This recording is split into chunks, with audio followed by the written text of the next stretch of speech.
বাইরে গিয়ে রূপায়িত হলো। যেমন আমাদের রবীন্দ্রনাথ যখন আবার জাপান গেল, দেখি যে বুদ্ধ চর্চা হচ্ছে। তিনি যখন ইন্দোনেশিয়া গেলেন বড়বুদুরে, অসম্ভব মানে আকৃষ্ট হয়ে গেলেন, আরে আমার ধর্মের কৃষ্টি, আমার দেশের সাহিত্য এখানে এলেন। তিনি মাথা নত করে বললেন, একটা কবিতায় বললেন যে সর্বগ্রাসী ক্ষুধানল উঠিয়াছে জাগি, পীড়িত মানুষ মুক্তিহীন, পাষাণের মৌন তটে জীবনে রয়েছে স্থির, কোলাহল ভেদ করি শত শতাব্দীর, আকাশে উঠেছে অবিরাম অজেয় প্রেমের মন্ত্র, বুদ্ধের স্মরণ লইলাম। এই রবীন্দ্রনাথ, একা রবীন্দ্রনাথ বাংলাদেশে বাংলা সাহিত্যে বুদ্ধ চর্চাকে অসম্ভব গতিবেগ দিয়েছেন তার কাব্যে, দর্শনে, সাহিত্যে। এবছর আমরা এই রবীন্দ্রনাথের শতবর্ষ পালন করছি এবং এই রবীন্দ্রনাথের সঙ্গে গৌতম বুদ্ধের অসম্ভব মিল ভাবে, দর্শনের, চিন্তায়। কেমন? তিনি যখন করাচি গেলেন, তাকে জিজ্ঞেস করলেন যে আপনাকে সকলেই তো গুরুদেব বলেন, আপনার গুরুকে? তিনি হাসলেন, বলে আমার একটা গুরু আছে। বলে কে? তাকে তোমরা সকলে জানো, তিনি হচ্ছেন গৌতম বুদ্ধ। এই হচ্ছে এই। এবং আমাদের বৌদ্ধ সাহিত্য যেগুলো লুকিয়েছিল, সেখান থেকে তুলে এনে তিনি চণ্ডালিকা করলেন, শ্যামা করলেন, নটি পূজা করলেন, বিসর্জন করলেন, বুঝলেন, বিভিন্ন কাব্য সাহিত্যে সেই চর্চা শুরু হয়ে গেল। কাজে ওই রেনেসা তার কাছে এর মধ্যে আবার পাশ্চাত্য বাড়ির সাহিত্যিকের আছে, মূল আছে। যেমন আপনার কী বলে, রিস ডিভিস, ম্যাক্স মুলার, আর্লান, তিনি লাইট অফ এশিয়া করলেন, বুদ্ধকে তুলে নিয়ে এলেন। আমরা তখন বুদ্ধেরও জাগলাম, চর্চা শুরু করলাম। কলকাতা বিশ্ববিদ্যালয়ে পালি হলো, পালি সংস্কৃত বোর্ড হলো, তার মাধ্যমে আমরা পালির চর্চা শুরু করলাম। দেশ ভাগ হয়ে গেল, ঢাকা বিশ্ববিদ্যালয়ে পালি হলো, চট্টগ্রাম বিশ্ববিদ্যালয়ে পালি হলো, স্কুল কলেজে পালি হলো, বুদ্ধ চর্চা হলো। এবং আমরা আবার অতীতকে তুলে নিয়ে এলাম, সেই অতীত দীপাঙ্করকে আমরা তুলে নিয়ে এলাম। সেই অতীত দীপাঙ্করকে আমরা বাংলাদেশ বৌদ্ধ কৃষ্টি প্রদর্শনের মাধ্যমে 1973 সালে চীন থেকে নিয়ে এসে আবার তাকে উজ্জীবিত করলাম। এই অতীশ আপনাকে এখান থেকে তিব্বত গিয়ে, চীনে গিয়ে সেখানকার অবস্থিত বৌদ্ধ ধর্মকে তিনি সংস্কার করলেন। আমরা আবার জাগলাম। এখন দেখেন, এবং এর মধ্যে সরকারের সহযোগিতা আছে। যেমন সরকার যদি পারমিশন না দিত, আমাদের স্কুল কিছু হতো। কাজে বুদ্ধ চর্চা বেড়ে গেছে। আমি শুনে আশ্চর্য হয়ে যাবেন, আমাদের বৌদ্ধ ভিক্ষুরা, তাদের সিদ্ধাচার্য বলা হয়, তাদের সেই চিজ্জাসার্যকে বলা চর্যাপদ। চর্যাপদ হচ্ছে বাংলা সাহিত্যের আদি নিদর্শন, এবং সেখানে আপনার জীবন, সমাজ, দর্শন প্রতিফলিত হয়েছে। তো আমি এটা তো বুদ্ধ চর্চা হলো। আমি আটটা কথা বলি যে বৌদ্ধ দর্শন, অর্থাৎ বুদ্ধ ওয়াজ এ গ্রেট হিউম্যানিস্ট। তার মতে এরকম মানব প্রেমিক খুব কম আছে। এবং ত্যাগটা হচ্ছে বৌদ্ধ ধর্মের 8টা বিশেষ দিন। আপনি পৃথিবী কোথাও পাবেন না ধর্মের জন্য নারী অস্ত্র ত্যাগ করতে পারে, ধর্মের জন্য নারী আপনাকে জীবন দিতে পারে। বিম্বিসার যখন রাজ্য ত্যাগ করলেন, তার ছেলে হলো আমরা অজাতশত্রু, একদম বৌদ্ধ বিদ্বেষী, বলে আমার দেশে বুদ্ধ চর্চা হবে না। কিন্তু রাজনর্তকী বলে যে আমি বুদ্ধ চর্চা করব, সেই বুদ্ধ মানে স্তূপী পুজো দিকে গেল, এমন সময় তার মানে হয়ে গেল, তার মৃত্যু হয়ে গেল। ধর্মের জন্য আপনার প্রাণ দেওয়ার ইতিহাস খুব বিরল, আদর্শের জন্য ইতিহাস খুব বিরল, এবং সেটা রবীন্দ্রনাথ অভিসার কবিতা আপনি পাবেন। কাজেই আর কীরকম সম্রাট অশোক রাজ্য ত্যাগ করলেন, হয়ে গেলেন ঋষি। বিম্বিসার রাজ্য ত্যাগ করলেন, হয়ে গেলেন ঋষি। আমাদের বৌদ্ধ মানে কি বলে, রাজারা রাজ্য ত্যাগ করলো। এবং এটা হচ্ছে সেকুলার রিলিজিয়ান আমাদের। যেমন আমাদের বৌদ্ধ রাজা, তার পত্নী হচ্ছে হিন্দু, তার প্রাইম মিনিস্টার হচ্ছে আপনার কী বলে, ব্রাহ্মণ। ইভেন এই যে আপনার আরাকান রাজসভায় বুদ্ধিস্ট কিং, কিন্তু চর্চা হচ্ছে কি, বাংলা চর্চা কারা করছেন? মুসলমানরা করছেন। আলাওল, দৌলত, কাজী, এগুলো হচ্ছে ধর্মনিরপেক্ষতার আদর্শ, ত্যাগের আদর্শ।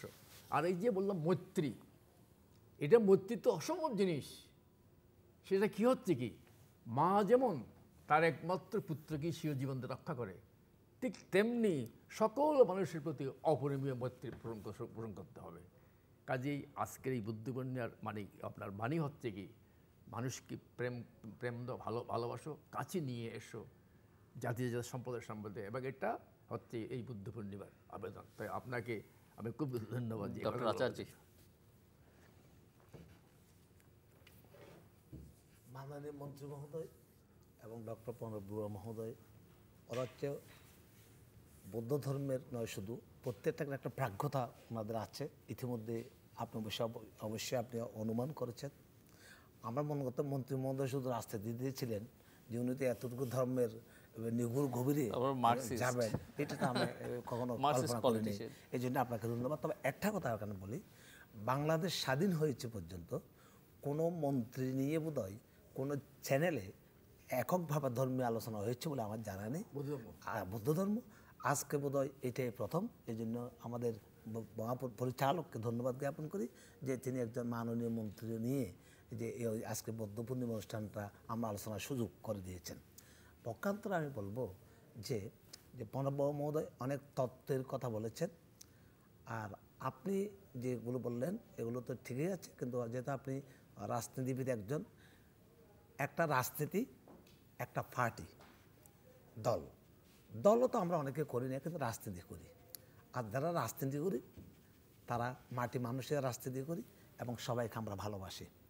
কিন্তু এখানে যে প্রশ্নটা হচ্ছে বুদ্ধের যে দর্শনটা, যে আমরা যদি যাই, বুদ্ধের যতগুলো দর্শন আপনি দেখবেন, প্রথম ধর্ম হলো সনাতন ধর্ম। এই ধর্ম থেকে সব কিছুর মধ্যে চলা যাচ্ছে। আমাদের বেদের কথা হচ্ছে সবচেয়ে প্রথমেই যেটা হচ্ছে যে সর্বং কলিদং ব্রহ্ম। আপনি কাউকে কখনো ছোট করে দেখতে পারবেন না। যদি দেখেন, আমি সেটাও বাদ দিলাম। যেমন বলছে যে অমৃতেস্য পুত্র, আমরা সবাই অমৃতের পুত্র। আমাদের ঋষিরা বলছেন ও মধুবাহতা হৃদয় হতে মধু করন্তি সিন্ধবে মাতৃবে সন্তোষদে মধুমাত পাতৃপরজ। সব জায়গায় আমার ঋষিরা শুধু মধু দেখছেন, সবচেয়ে মধু। এই যে আগে যে বললাম সব জায়গায় কোনো পুরাতন দেখবেন না, সব নতুন দেখবেন। আপনার গাছে পাশে সব জায়গায় ফল, মিষ্টি ফল, তেতো ফল কম, ঠক ফল কম, সব মিষ্টি, মধু, সব জায়গায় মধু। এখন বুদ্ধ দর্শনের মধ্যে আপনি আশ্চর্য, আমার আশ্চর্য লাগে, আরও আশ্চর্য লাগে। আমি ইসলামের কথা বলি। হযরত ইব্রাহিম আলাইহিস সালামকে উনি স্বপ্ন দেখালেন যে আল্লাহ রাব্বুল আলামিন যে বললেন যে তুমি তোমার প্রিয় জিনিসকে কোরবানি করো। আপনি পৃথিবীতে এমন কোনো জায়গায় দেখতে পাবেন নিজের পুত্রকে তিনি আল্লাহর নির্দেশে নিজের পুত্র গলার উপর ছুরি চালানো, এটা কি কম কথা? এটা কি কম ত্যাগের কথা? এটা যদি আমরা উপলব্ধি করতে পারি তাহলে পৃথিবীতে কত ত্যাগ থাকতে পারে। এক, আপনি 2500 বছর আগে প্রথম হলো সনাতন ধর্ম, কোনো বয়স নেই, পর হচ্ছে বৌদ্ধ ধর্ম, পর হচ্ছে খ্রিস্টান ধর্ম, পর হচ্ছে ইসলাম ধর্ম। আজকে আমরা দেখতে গেলে যে ইসলাম ধর্মের যে ঘোষণা দেওয়া হয়েছে যে আর কোনো নবী আসবেন না। যদি হোক, আজকে যদি আমরা, এটা গৌরবের বিষয় আমি মনে করব, আমি একজন হিন্দু সনাতনী, আমি কোনো কনভার্ট হইনি, আমি আগের জায়গায় আছি। আপনি মন্ত্রী মহোদয়, আপনিও কনভার্ট হয়েছেন, দিল্লুর রহমান সাহেবও কনভার্ট হয়েছেন। আমি যদি আজকে আপনাদের 14 পুরুষ 7 পুরুষ ধরে আমি টানি, তখন দেখা যাবে আপনি ব্রাহ্মণ ছিলেন, নাহলে অন্য একটা বড় জাত ছিলেন, বন্য কিছু ছিলেন। তো আপনি যেখানে ছিলেন কিন্তু আপনার রুট যেখান থেকে এসছেন, একটা মানবতা নিয়ে যাচ্ছেন, একটা চিন্তা চেতনায় নিয়ে যাচ্ছেন, একটা ঈশ্বরের কৃপা নিয়ে যাচ্ছেন।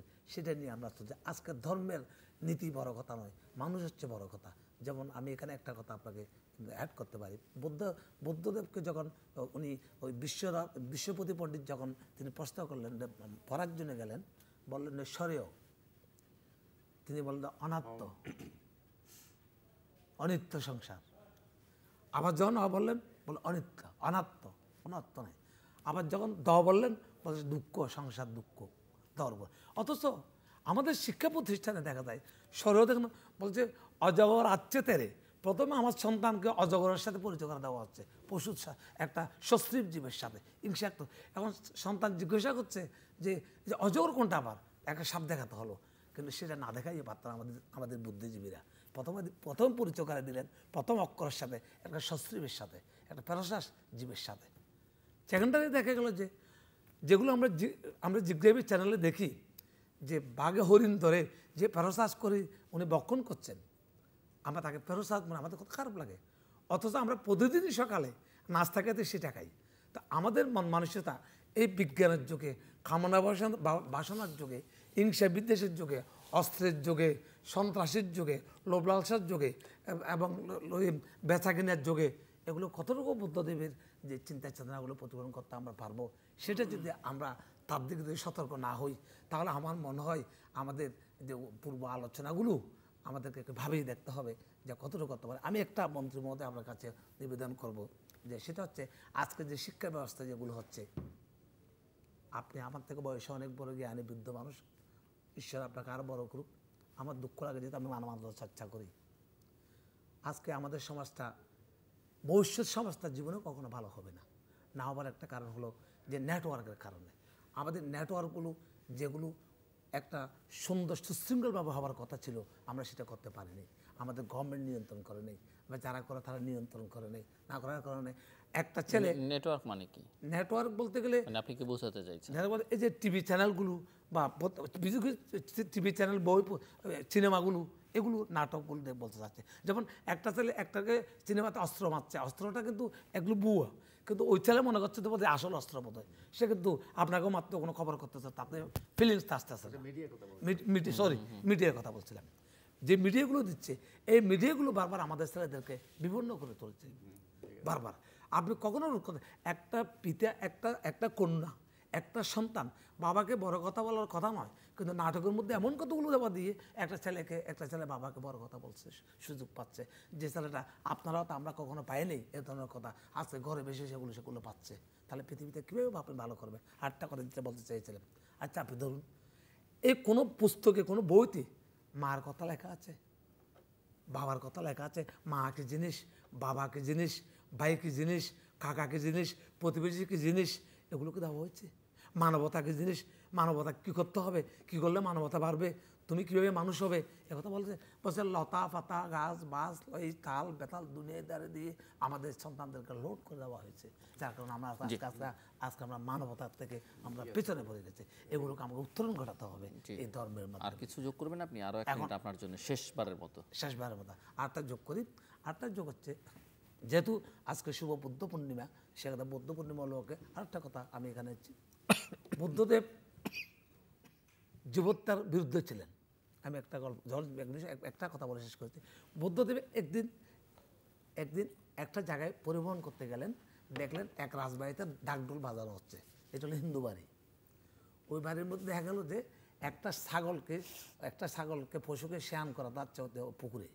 তো তিনি দেখলেন যে এখানে কি পুজো হচ্ছে। বুদ্ধদেব সেখানে গেলেন, গিয়ে দেখলেন যে এখানে পুজো হচ্ছে, এখানে পাঠা বলি হচ্ছে, পশু বলি দেওয়া হচ্ছে। তো বুদ্ধদেব জিজ্ঞাসা করলেন ব্রাহ্মণদেরকে যে এটা এখানে কি হচ্ছে? বলছে এখানে পূজার বলি দেওয়া হবে। তো পূজা বলি দেওয়া হবে। আচ্ছা পশু বলি দিলে কী হবে? বলছে পুণ্য হবে। আচ্ছা পশু বলি দিলে পুণ্য, পশু তো এটা আপনাকে বলে না যে এইটা তো বলে না যে আমাকে বলি দেন, এটা তো আপনাকে বলে না, আপনি তাকে জোর করে দিচ্ছেন।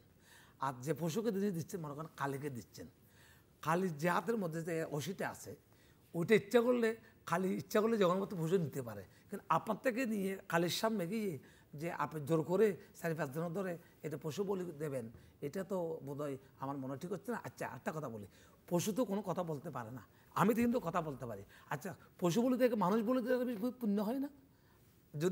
যদি বলি দিয়ে পুণ্য হয় তাহলে আমাকে দেন, বুদ্ধদেব বললেন। একথা বলার কিছুক্ষণ পরে দেখা গেল যে এখন ওই পশুকে ওরা বলি দিলেন, বুদ্ধদেব দাঁড়ানো ছিলেন। তারপর পশু তখন যখন দিলেন, পশু বলি দেওয়ার আগে একবার যে এগুলো অত একটা অলৌকিক একটা ব্যবহার হতে পারে, আমি শেষ করছি, অলৌকিক একটা ব্যবহার হতে পারে। বলছে যে পশু প্রথমে হাসলেন, পরে আবার কিছু করে কান্না করলেন। বুদ্ধদেব জিজ্ঞাসা করলেন, তুমি প্রথমে হাসলে কেন পশুকে? তো বললে হাসছে কেন জানেন? ওই যে মন্ত্রী মহোদয় বলছেন, জন্মান্তরবাদের কথা বলছে আমি এই জন্ম হলো আমার শেষ জন্ম, আজকে যদি আমাকে এখানে কেটে ফেলে আর আমি কখনো পশু হব না, আজকে থেকে আমি মানুষ হয়ে যাব, মানুষ জন্ম শেষ জন্ম, এই জন্যে আমি আসলাম। তা কান্না করলে যে বলছে যারা আমাকে কাটবে তাদের অবস্থা তো আমার মতো হবে, এই জন্য তার জন্য একটা প্রাণ কাঁদে। এই জন্যই চাইছিলাম যে এই জন্যই একটা কান্না করলাম। যাক, একথা হচ্ছে সবচেয়ে কথা।